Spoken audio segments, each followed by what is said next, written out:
magagawa ko rin. Balang araw maging icon. Gusto ko kagaya ko si Nagbabala si Draymond Green sa mangyayari kapag nagharap sila ni Klay Thompson sa November 13. Dadagusan niya agad sa dibdib si Klay, tatrash talkin din nila dahil hindi na naman nila kakampi. Ang interesting lang doon kung masususpend si Draymond kung gagawin talaga niya yung sinabi niya. Dahil merong umiiral na Draymond Green rule sa NBA, last year nasuspend siya ng ilang games dahil sa kinasangkutan niyang gulo.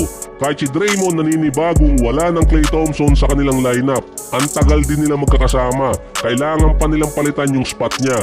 Ang nag-recruit talaga kay Klay para pumunta ng Dallas at tanggihan din yung Los Angeles Lakers ay itong si Kyrie. Base kay Kyrie, sila yung better team at hindi ganun kahirap kumbinsin si Klay Thompson. Kahit si Mark Cuban, suportado ang pag-recruit ni Kyrie kay Klay. Base sa kanya, kung hindi nila makuha yung number 1 player ng kabilang team, kukunin nila yung number 2. At ito nga ay si Klay ng Golden State. Base naman kay Jason Kidd, ang Golden State at Dallas ay may parehong playing scheme kaya hindi ganong kahirap ilagay si Klay sa rotation kasama sina Luka at Kyrie. Ang Dallas din yung isa sa kumpletong lineup ngayong season, pero iba pa rin kasi yung kapag naglaro na talaga sa regular season.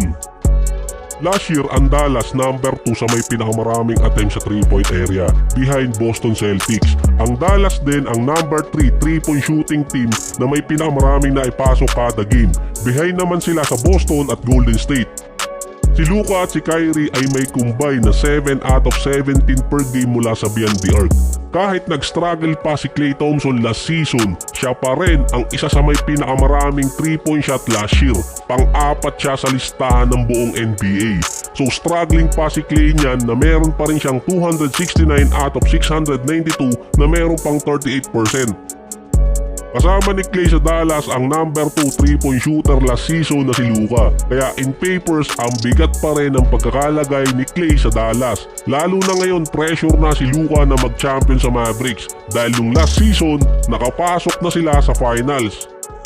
Kung maalala nyo dati yung nag-trending na cup ng Dallas regarding sa championship ng 2026, ito yung mapapansin nyo kay Luka kapag playoffs. Every 2 years, umaangat siya sa postseason. Ng 2020, unang beses na pumasok sa playoff si Luka. Ikalawang taon niya sa NBA. Ng 2022, pumasok siya ng West Finals pang-4 na taon. Sa 2024 naman, pumasok siya ng NBA Finals. Pang-6 na taon yun ni Luka. Base sa pattern yung 2026, posible mag-champion pa ang Dallas at si Luka. Dahil kung maaalala nyo nga yung nag-trending dati na cup na Dallas na 2026, ang nakalagay dun sa prediction na yun. Wala lang, naikunik ko lang talaga, pero sa pattern na yun na every 2 years umaariba si Luka sa playoffs. Kasama niya noong 2020 si Porzingis, noong 2022 si Spencer Dinwiddie.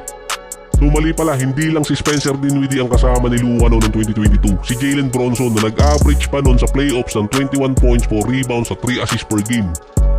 2024 si Kyrie, sa 2025 naman si Klay, at makakasama niya sa 2026 si Klay Thompson pa rin. So laging merong in-between season si Luka, kaya medyo matagal-tagal pa ang iintay ng mga bandwagon. So ito, wild guess lang to na mauuna pang manalo ng MVP si Luka kaysa mag-champion. Every year, lagi siyang paborito ng mga analyst na manalo ng award. Kaso nasisingitan siya ng ibang player. Base pa sa pattern, naunang maging MVP si Giannis at si Nikola Jokic bago sila nanalo ng championship. Mula din 2019, mga international player ang nananalo ng MVP at mga international player din ang nagcha-champion in between ng mga taon na yon.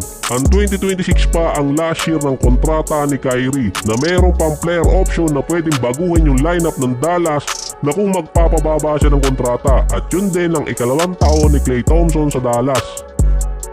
Tuloy-tuloy pa rin ang ibang liga tulad ng MPBL at Governors Cup ng PBA. Andyan pa ang papasok na playoffs ng WNBA na pinalalakas ngayon ni Caitlin Clark at Angel Reese. Isang buwan na lang din NBA.